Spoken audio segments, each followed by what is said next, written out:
A música brasileira sempre nos trouxe grandes intérpretes. Hoje vamos trazer Flávio de Alencar, interpretando Serenata do Adeus de Vinícius de Moraes. Uma preciosidade. Vamos ouvir juntos?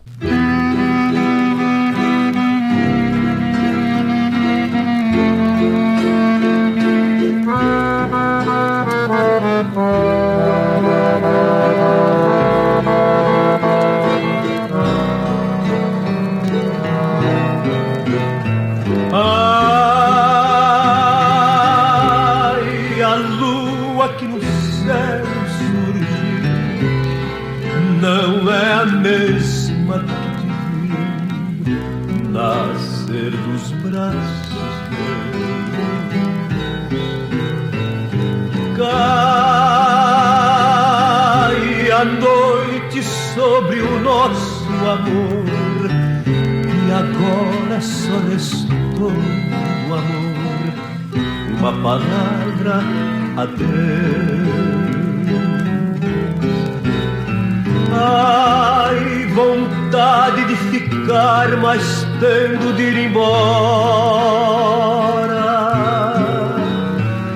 Ai, que amar é se ir morrendo pela vida fora, é refletir na lágrima um momento breve de uma estrela pura cuja luz morreu.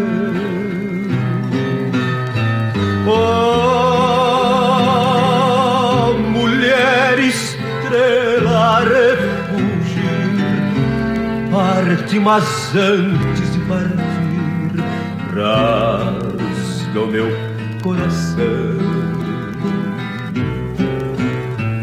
Crava as garras no meu peito em dor e esvaia em sangue todo amor, toda desilusão.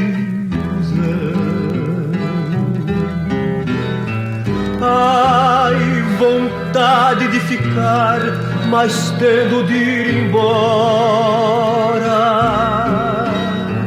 Ai, que amar é se ir morrendo pela vida fora, é refletir na lágrima um momento breve de uma estrela pura cuja luz morreu numa noite escura.